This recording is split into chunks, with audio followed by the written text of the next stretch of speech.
A veces escucho a la gente diciendo, pues nuestra iglesia se conoce, tiene una identidad de ser una iglesia de cierta clase o tipo de música.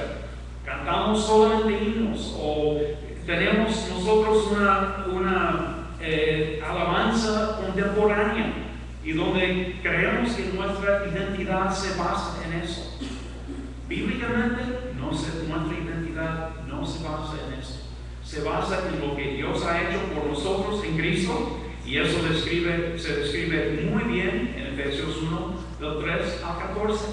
Entonces, cuando Él les escribe aquí a esos hermanos y a nosotros también, Pablo está diciéndoles, vivan de acuerdo a quienes son, porque Dios les ha dado una identidad aquí, allí quieren vivir. Y también tiene que ver exactamente con lo que Él dice en Efesios 1. A veces luchamos para entender la predestinación que se menciona allí. Pero es interesante su forma de Pablo de escribir eso en Efesios 1, que se refiere a la predestinación. Muchas veces pensamos que por la influencia del Calvino y de Lutero, y hasta Agustín hace 17 siglos, que la predestinación tiene que ver con el hecho de que Dios ha escogido a algunos para ser salvos y a otros para ir al infierno. Pero cuando Él dice allí que hemos sido predestinados para ser hijos, en el contexto a donde Él escribió en el Imperio Romano, para un romano, por ejemplo, como papá, si tiene 3 hijos, mientras sean niños, no eran diferentes a los esclavos en cuanto a sus derechos, en cuanto a sus privilegios, en cuanto a los recursos.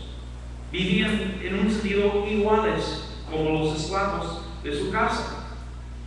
Pero cuando llegaron a cierta edad, donde el papá lo reconoció como mi hijo, de repente él, quien era nada más un niño, ya siendo reconocido abiertamente y públicamente como el hijo por haber llegado o alcanzado cierta edad y desarrollo y madurez y todo eso, el hijo ya tiene recursos, tiene identidad públicamente, tiene un legado o herencia de su papá, tiene todo eso y los derechos y privilegios que venían de acuerdo a todo eso. Entonces, cuando dice Pablo que vivamos de acuerdo a quienes somos, aquí en Efesios 4:1, está diciéndonos que vivamos de acuerdo a nuestra identidad como hijos de Dios, con todos los recursos que son nuestros, con la identidad que es nuestra, con el llamamiento, con de acuerdo a las intenciones de Dios para nosotros, a la luz de lo que quiere decir ser hijo de Dios. Entonces nos llama no solamente a venir el domingo y sentarnos aquí pensando que pues ya vine el domingo, ya fui al culto, ya cumplí. Él está diciendo que eso se trata de toda una vida y que vivamos esa vida en una manera que refleje la grandeza, la nobleza, la excelencia, el privilegio que es nuestro por ser hijos de Dios. Entonces, cuando Él lo dice aquí también, es como decir que vivamos dignos de esa identidad, ese nombramiento que tenemos como hijos de Dios. La idea también es seguir las indicaciones como de un croquis. Ahora vamos a decir que el hermano Antonio Arroyo, hermano, ¿está por aquí todavía? Ok, ahí está atrás. Vamos a decir que el hermano Antonio nos ha invitado a todos a su casa a comer hoy en la tarde. No se preocupe, hermano, no lo ha hecho. Vamos a decir que lo hizo. Entonces, aquí tengo mi croquis para llegar a las indicaciones para llegar a su casa. Y la idea aquí en Efesios 4:1 es que yo sí, o sea, de vivir dignamente de mi llamamiento, la idea también es que yo siga las instrucciones para llegar a su casa. Pero si decido que, pues sí, nos suena muy atractiva la invitación, pero Jared y yo tenemos otra manera de llegar. Entonces, vamos a llegar a su casa, pero primero vamos a Puerto Vallarta. Y seguimos en camino a su casa, pero vamos a ir a Huatulco. Y de allí seguimos en camino a su casa, pero vamos a ir por Cancún. Y obviamente estamos diciendo así, que realmente tus indicaciones de cómo llegar a tu casa no me importan en lo más mínimo. Y la idea de Pablo aquí en Efesios 4:1 es que si vivimos de acuerdo a nuestro llamamiento, para realmente honrar nuestro llamamiento y nuestra identidad como hijos de Dios, y finalmente para honrar y agradar y adorar a quien nos ha llamado, entonces vamos a seguir lo que Él nos dice aquí. Pero si a veces hasta se ha dicho, me acuerdo de un líder específico que dijo a otro líder de su iglesia, no, lo que dice la Biblia realmente no funciona. Entonces la dejamos de un lado y hacemos las cosas de otra forma. Eso es vivir plenamente en contra de lo que Dios busca, deshonrándolo en lugar de honrar su llamamiento en nuestra vida. Entonces vemos aquí cómo Pablo empieza a decirnos que vivamos dignos de su llamamiento. A ver, Héctor, si puedes. Y porque lo que queremos hacer es hacerlo con nuestro trato cristocéntrico de los demás. Lo que tenemos aquí en Efesios 4, 2 y 3 tiene precisamente que ver con eso, porque lo que estamos viendo es un resumen muy breve, pero aquí Pablo está diciéndonos que sigamos el ejemplo de Cristo. ¿Cómo lo sabemos? Porque lo que vemos aquí son palabras que a veces describen el comportamiento de un siervo o hasta de un esclavo. Y Jesús se identificó de esa forma. Ahora, eso es muy diferente a como uno teniendo un llamamiento tan elevado como el que tenemos. Pero, o sea, si pensamos en el caso, por ejemplo, a veces de la gente del gobierno o a veces los empresarios teniendo dinero, identidad, títulos, puestos y todo lo demás, a veces se ponen preponentes. Se ve en su manera de ser. Pablo, en un sentido, está diciendo exactamente a los efesios, aunque tengan un nombramiento por acá, no se importa como los que tienen esos nombramientos, esos títulos, esos puestos, como a veces ellos se portan en su arrogancia y su dureza de corazón. Más bien, vivan con el corazón del siervo y con un carácter que se exprese en su trato a los demás, con una humildad y una paciencia que se mencionan aquí en el versículo 2, siempre humildes y amables, pacientes, tolerantes los unos de los otros. Y mencionando cosas aquí que describen exactamente cómo vamos a vivir de una manera digna de nuestro llamamiento. ¿Cómo vamos a seguir las indicaciones para llegar al destino a donde podemos presentarnos delante de Dios y que nos diga bienvenidos? Porque aquí vemos palabras que no describen esa arrogancia o prepotencia, sino al contrario, otra actitud por completo que busca bendecir a la gente. Y Él está diciendo que vivamos así para honrar a quien nos llamó y al llamamiento y la identidad que es nuestra en Cristo.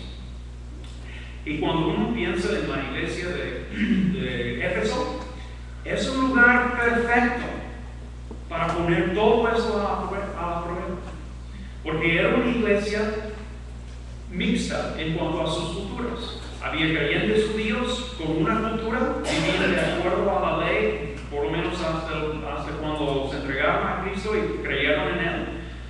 Vivían con una cultura muy distinta a la cultura de los gentiles, creyentes gentiles, quienes también formaban parte de esa iglesia. Y si han vivido algo con lo que la gente de otra cultura, sabes que a veces es un reto.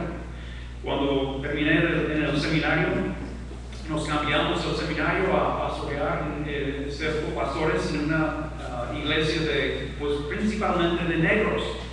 El 75% o más, cuando llegamos, eran negros. Cuando nos fuimos unos cuantos años después para venir para México, era el 98% ya de negros. Y hablaban en el inglés, pero, o sea, sus experiencias, su cultura era distinta a mí.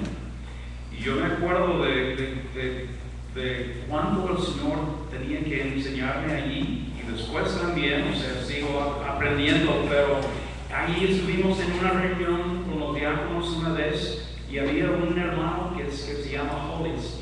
Y Hollis tenía experiencias muy distintas en la vida a las mías.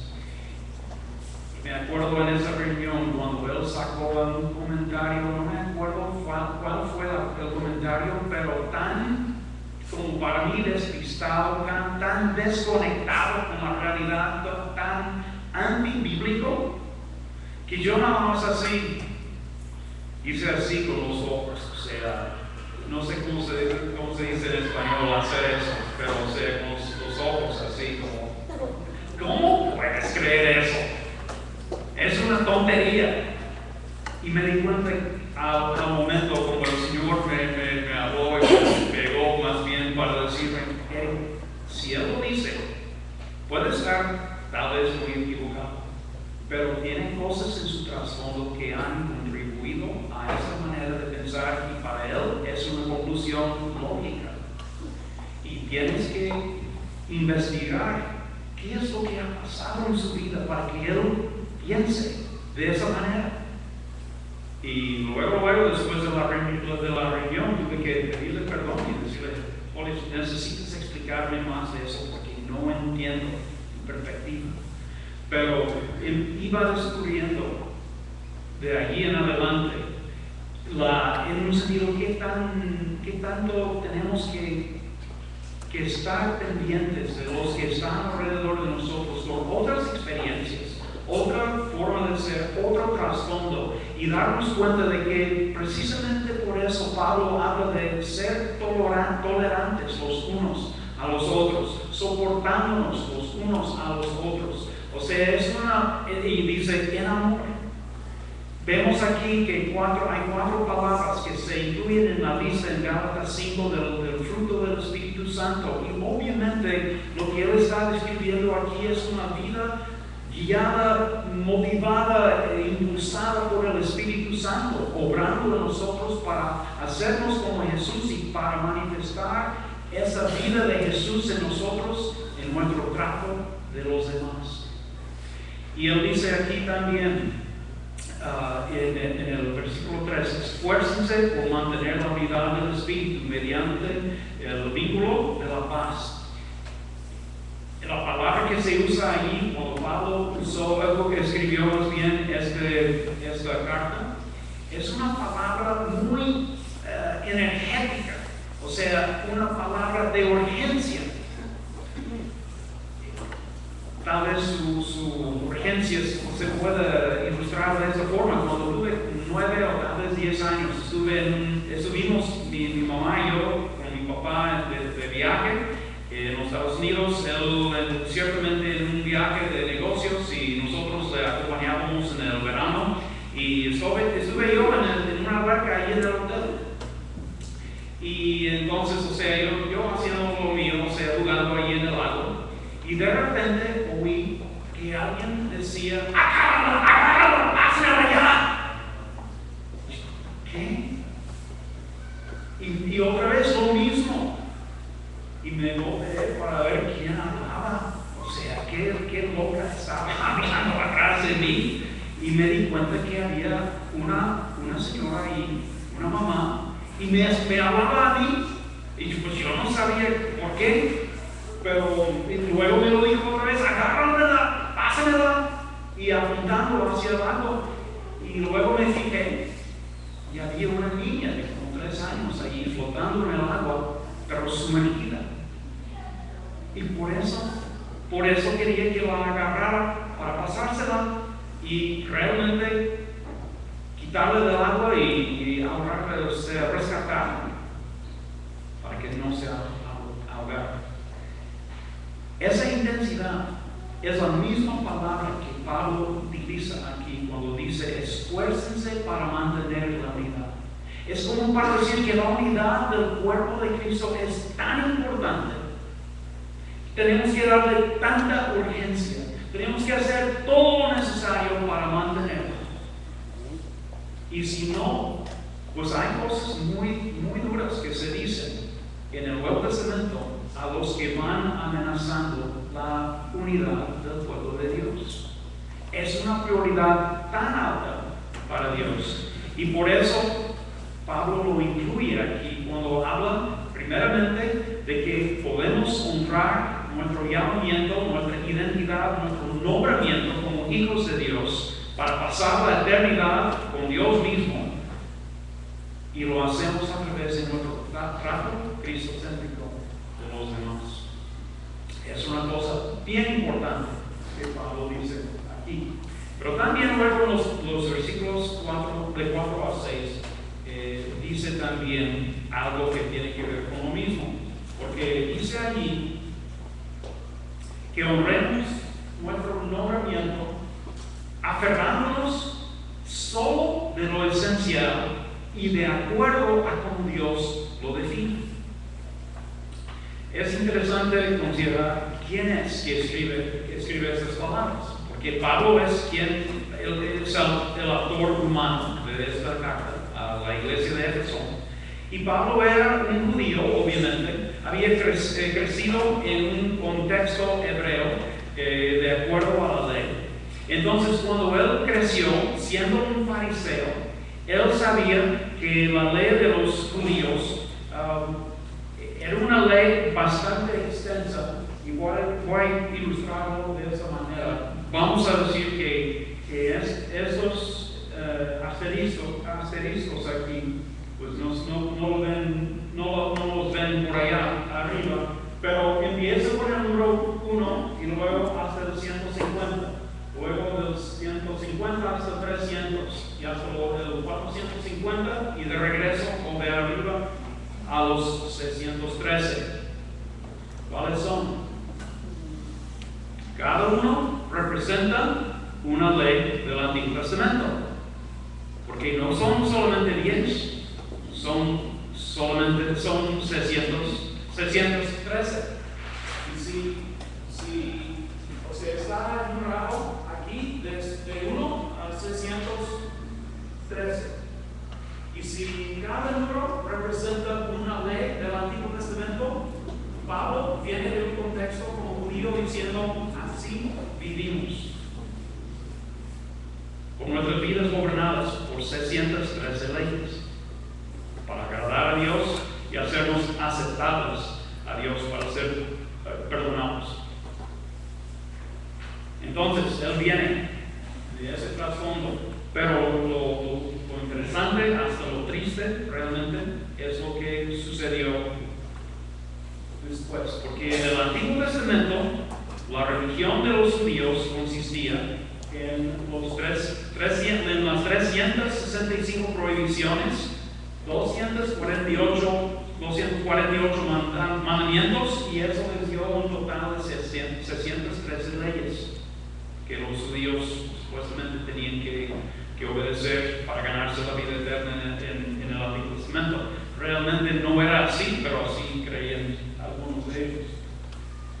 La cosa es que con el paso del tiempo, en el tiempo después de Malaquías, el último profeta, y hasta la llegada de Jesús, los judíos iban desarrollando otra cosa, una religión de tradiciones, donde además de las 613 leyes del Antiguo Testamento, ya para la llegada de Jesús había unas más o menos 3.300 tradiciones que también tenían para ellos la misma autoridad como las leyes de Dios. Entonces, si realmente querías ponerte bien con Dios, tenías que cumplir con casi 4,000 obligaciones. La cosa es que era una lista casi sin fin.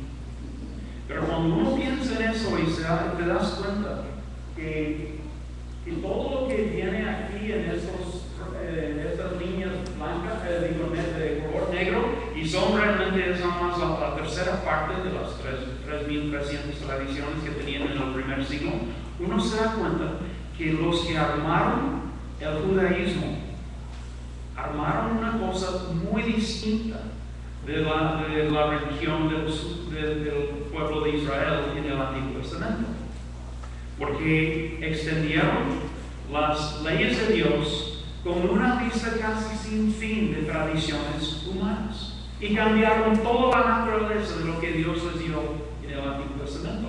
O sea, eso es algo más información de lo que querías saber sobre los judíos, pero el punto es para decir que Pablo nació en un contexto donde ellos vivían con la vida, se dice en español, regida por las casi 4,000 o 3,300 tradiciones. Y había ya una autoridad humana mezclada con la autoridad de Dios, porque daban tanta prioridad a las tradiciones humanas como la que daban a las leyes de Dios en el Antiguo Testamento. Por eso Jesús tenía tantos conflictos con los fariseos, porque ellos habían realmente corrompido la palabra de Dios del Antiguo Testamento con todas sus tradiciones. El peligro que existe en muchas iglesias es que hagamos algo parecido.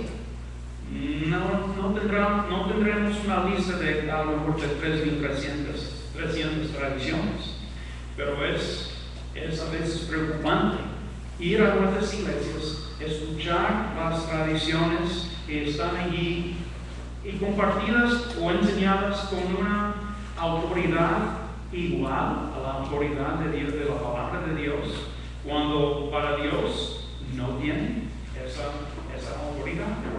Y Pablo está diciendo aquí que en los versículos del 4 al 6, porque si tienen sus Biblias allí, ya leímos las frases, pero son muy importantes, porque habla de una sola fe, un bautismo y un Señor y todo lo demás. ¿Qué está haciendo? Pues algunos de ustedes han estudiado la taquigrafía en la escuela. No sé si aún se usa o no. Cuando mi mamá era muy niña, y ella tiene casi 90 años, pero cuando era niña en la escuela, si quería ser secretaria o asistente ejecutiva en una empresa, tenías que saber muy bien la taquigrafía. Ella todavía la ocupa. Y es para mí como casi milagro ver su página de taquigrafía y saber que pues, es todo un idioma y ella tiene ahí apuntes muy completos con nada más rayitas y puntos y, o sea, todos los signos, tildes y cosas así que no me tienen en sentido de lo más mínimo. Pero para ella sí, porque sabe que está resumiendo allí claramente lo que, pues la minuta, por ejemplo, de una reunión. Cuando Pablo entonces en Efesios 4, del 4 al 6, nos da esta lista de un solo cuerpo, un solo espíritu, una sola esperanza, un solo Señor, una sola fe, un solo bautismo, un solo Dios y Padre, es como taquigrafía, porque él está resumiendo las 7 áreas más importantes y fundamentales de toda su enseñanza y doctrina. Todo lo que él dice nace en un sentido de esas 7 áreas que él menciona. Pero ¿qué está diciendo a los de Éfeso, a los cristianos? Está diciéndoles, péguense a lo básico, a lo fundamental, de acuerdo a lo que Dios les haya enseñado a través de mi ministerio. Y él está diciéndoles, no vayan añadiendo más tradiciones, porque las tradiciones humanas cambian las cosas. Y hasta finalmente nos damos cuenta en las religiones donde existen muchas tradiciones humanas que es tan importante o más agradar al ser humano que a Dios. Ahí está el problema. de las tradiciones. Y Pablo les dice, dándoles esa lista en Efesios 4, del 4 al 6, péguense, aférrense de lo esencial de acuerdo a cómo Dios define lo esencial. Y no permitan que las tradiciones vayan corrompiendo su forma de vivir. Porque si dan lugar a las tradiciones, van a afectar mucho su capacidad para vivir de acuerdo y honrando a su llamamiento, su identidad como hijos de Dios. Pero también luego dice otra cosa. Dice que honremos o que vivamos dignos de nuestro llamamiento, de nuestro nombramiento, nuestra identidad como hijos de Dios, sirviendo para edificar al cuerpo de Cristo. Ustedes, algunas por lo menos de las mujeres, serían tal vez las que más han visto este programa, y no lo he visto yo, nada más como a veces batallo para encontrar algo en Dish. Voy a través de los canales buscando para ver qué hay, pero hay un programa, y ni me acuerdo cómo se llama, porque no me fijo bien en él, pero en ese programa ves a las novias que están probando vestidos y todos los adornos y los detalles. ¿Alguien se acuerda de cómo se llaman ok, pero hay algunas, tal vez ustedes han visto por lo menos el programa. Pues allí está la novia y un montón de vestidos que está probando. ¿Y quiénes más están allí? La mamá, la tía, las hermanas, sus amigas. ¿Y por qué están allí? Porque quieren apoyarla en el proceso de prepararse para verse bien en su boda. Pues cuando Pablo está escribiendo aquí en Efesios 4, del 7 al 12, está tratando de lo mismo, de lo que Dios ha hecho para preparar a la novia de Cristo para verse bien, para lucir realmente en su boda, para el regreso de Jesús. Entonces él dice, por ejemplo, aquí que Dios les ha dado dones. ¿Cuántos de nosotros tenemos, de los que estamos aquí, cuántos tenemos algún don espiritual?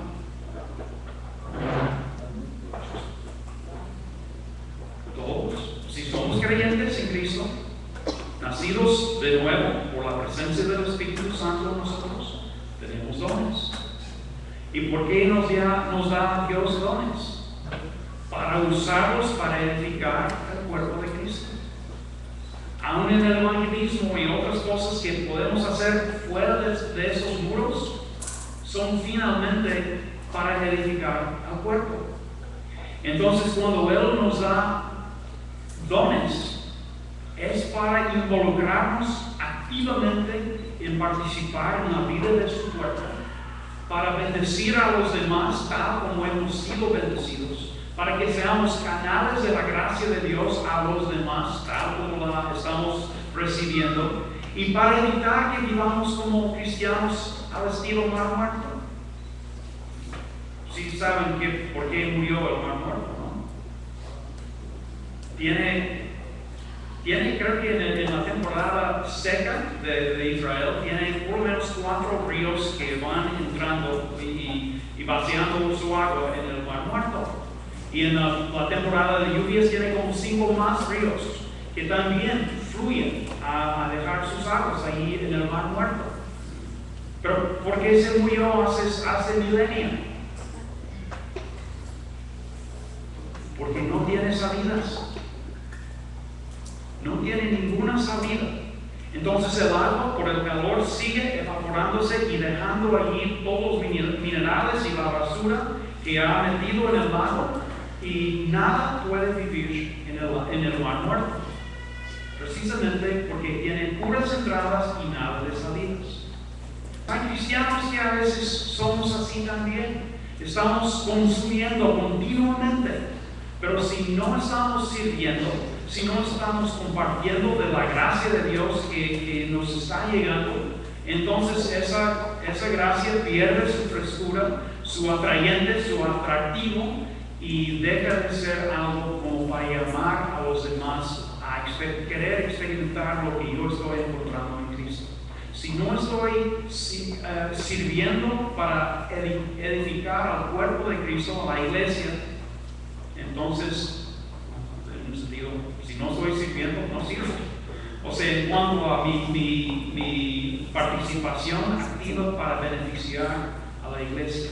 Y cada quien tiene que preguntarse como creyente, ¿cómo estoy sirviendo al Señor para bendecir a su pueblo, ayudarla a crecer, a dar fruto, a reproducirse y así prepararse para el momento de su boda?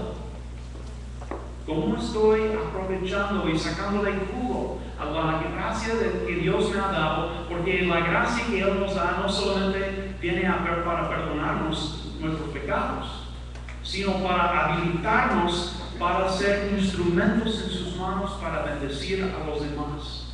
Y se espera que el cristiano, despertándose en la mañana, salga de la cama diciéndole, Señor, quiero alabarte el día de hoy y adorarte el día de hoy, viviéndolo para ti y siendo un canal de tu gracia a los demás.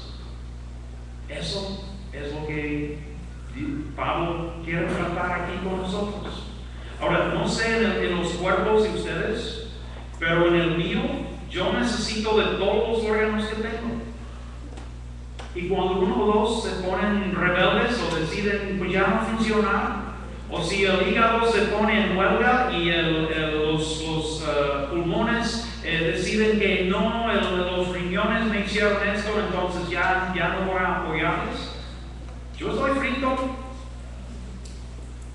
¿Y ustedes también?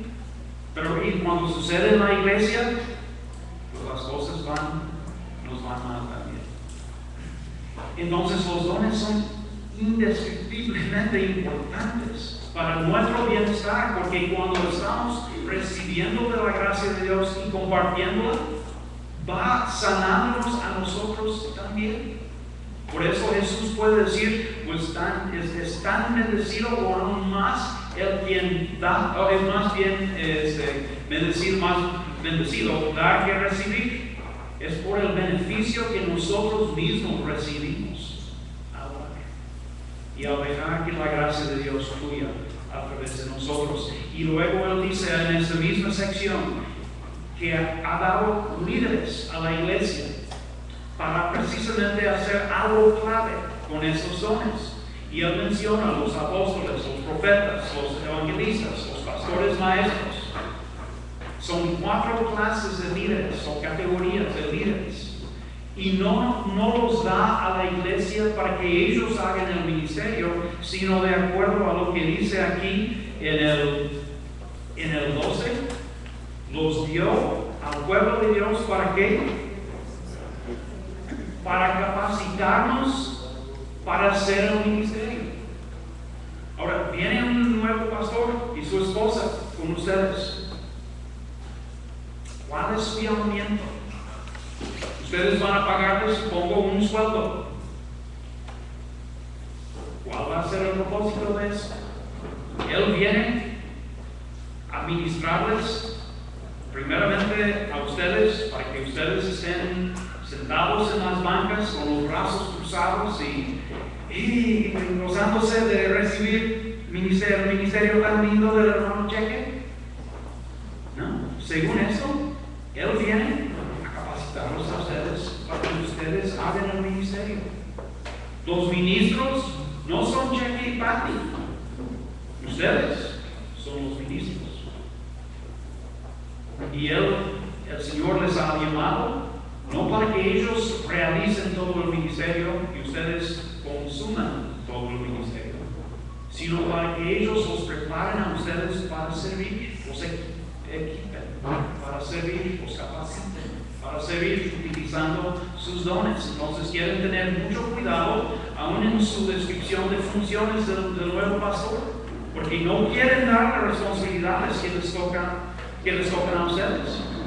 Quieren dejarles lo más libre posible para enfocarse en lo suyo. Y eso es para capacitarlos a ustedes para hacer el ministerio de la iglesia. Y la cosa es que Dios nos da un privilegio enorme enorme al darnos esos dones y al llamarnos a colaborar con Él en el ministerio del cuerpo y al cuerpo.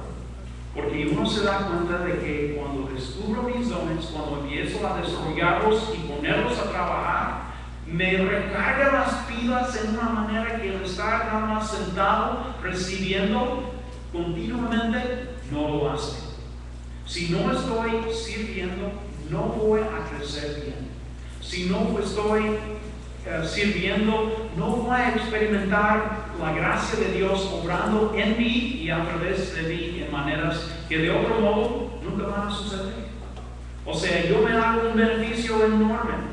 Yo me bendigo a mí mismo cuando le digo al Señor, Señor, muéstrame cuáles son mis dones, ayúdame a no solamente identificarlos, sino a desarrollar mi capacidad para usarlos, para que yo sea de bendición a los demás.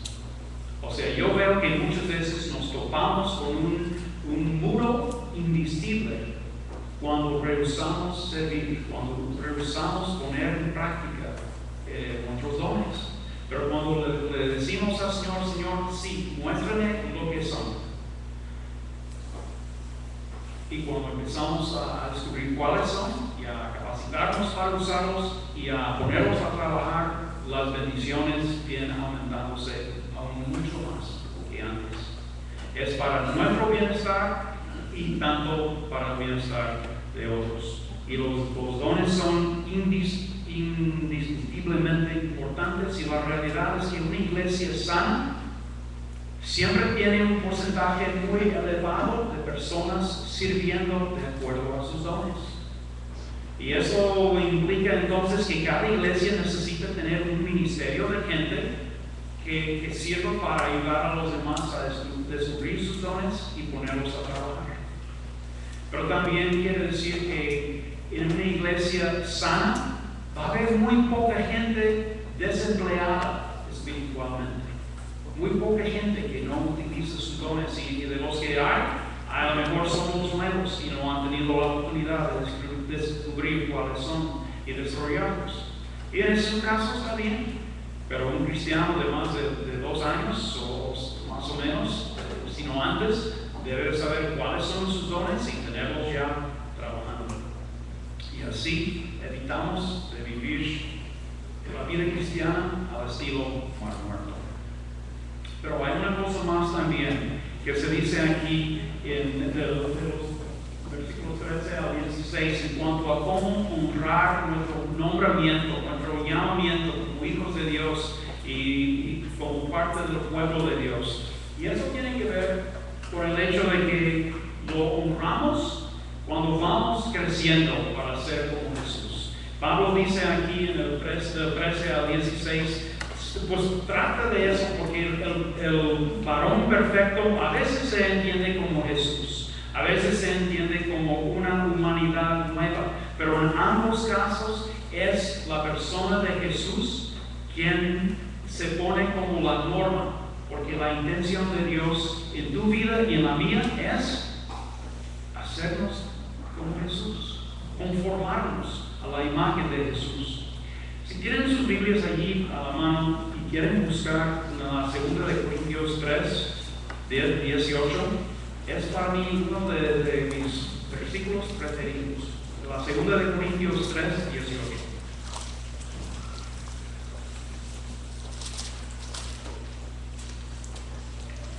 Segunda de Corintios 3, 18.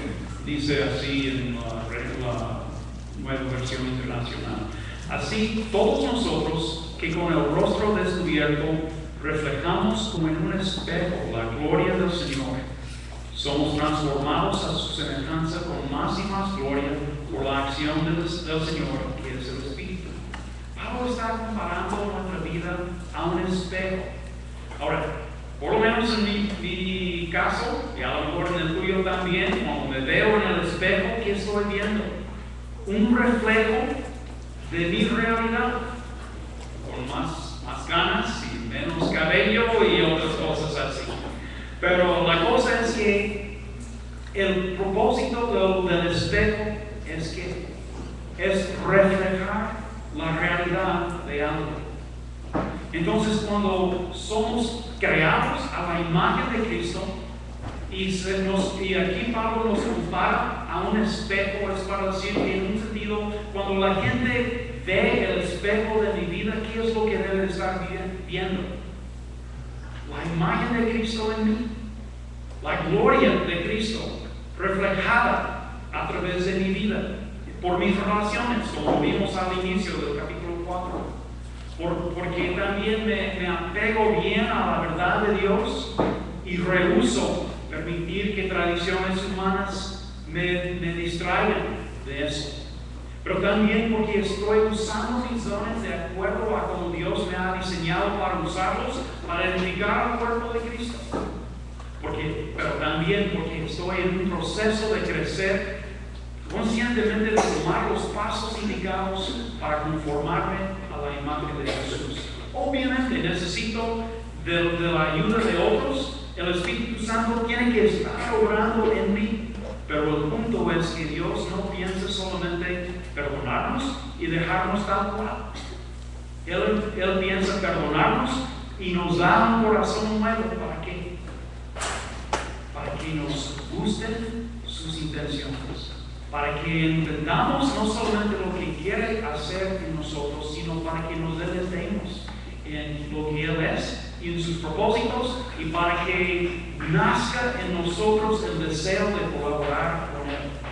Yo viví 20 y tantos años como creyente sin entender que el punto de la regeneración no es solamente para que entre yo al cielo, sino para ayudarme a descubrir qué tan bueno es Dios, pero qué tan bueno también es lo que Él busca hacer en y a través de nosotros, en la vida de otros, pero también para que nazca en nosotros el deseo de colaborar con Él en eso.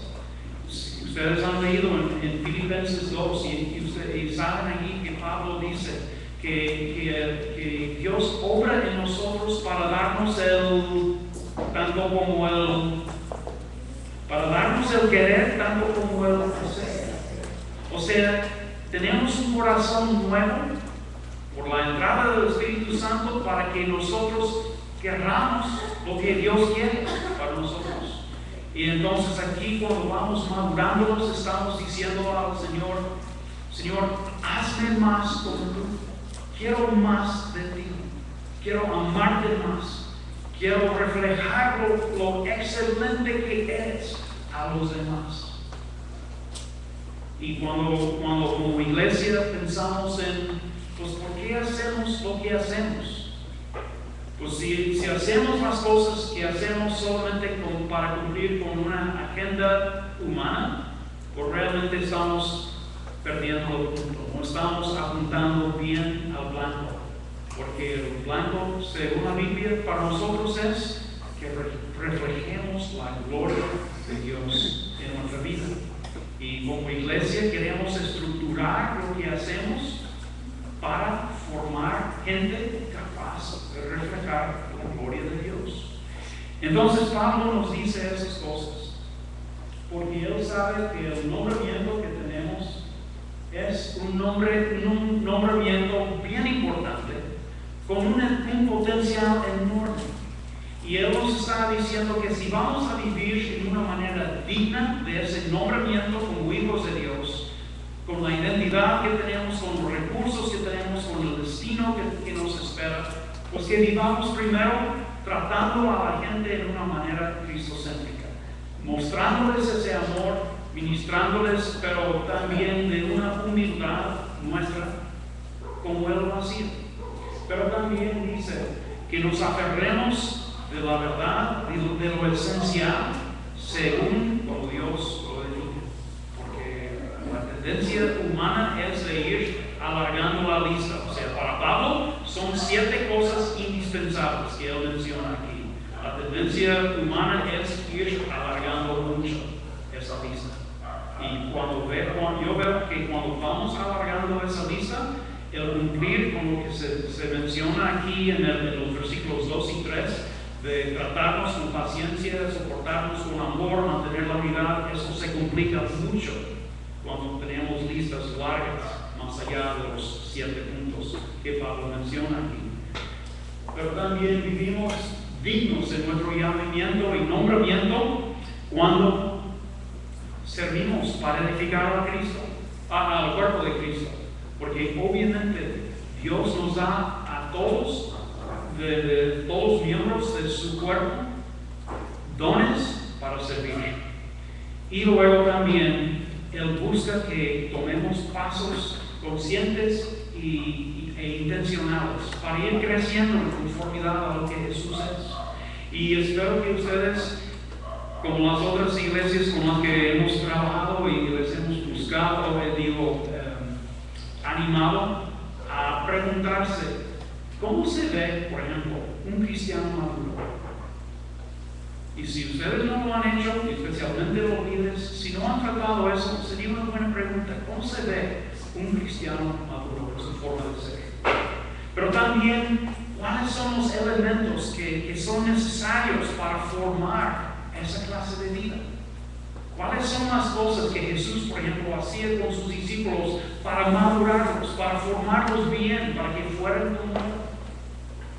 Y luego, ¿cómo nos estructuramos como iglesia para formar esa clase de gente? Uno de los comentarios más frecuentes, el comentario más frecuente que he oído en las reuniones de liderazgo de la Convención Bautista Nacional de México, el comentario queja, tal vez, lamento, tal vez también, más común que escucho de los pastores es que no tenemos líderes, no tenemos gente comprometida. Y me pregunto, ¿y por qué no? No estamos estructurándonos como iglesia para no solamente evangelizar a la gente que no conoce al Señor, sino para llevarles de paso en paso, para ir ayudándoles a crecer en madurez y en su capacidad para dar fruto y vivir con gozo y ser sal y luz en el mundo.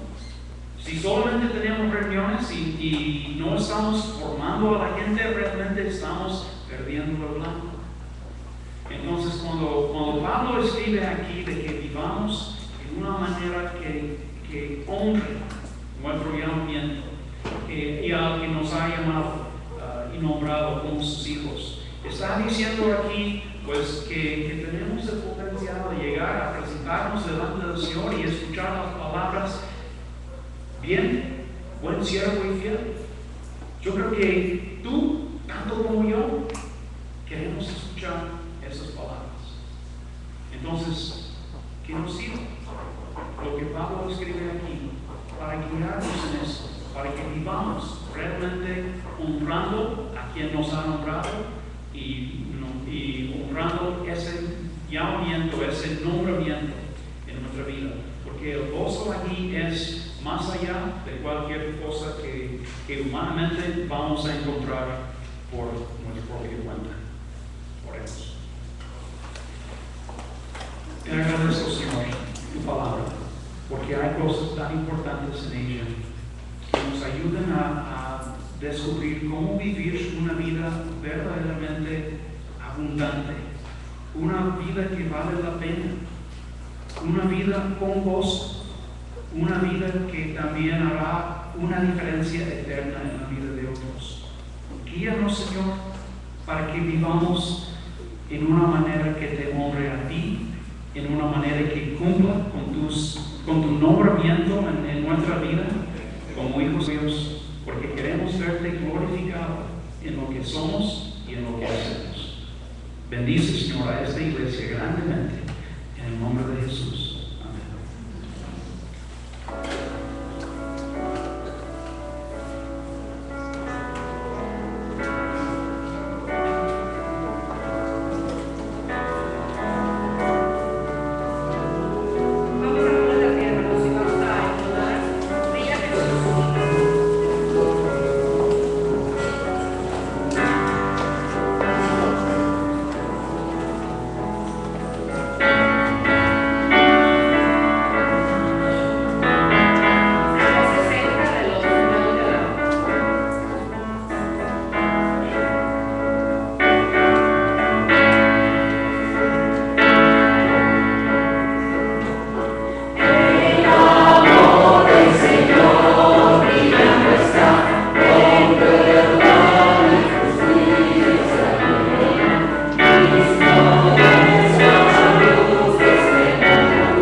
el próximo domingo viene y predica David Guzmán Medrano, y viene un grupo que también lo acompañan, los cantos que ellos tienen como grupo.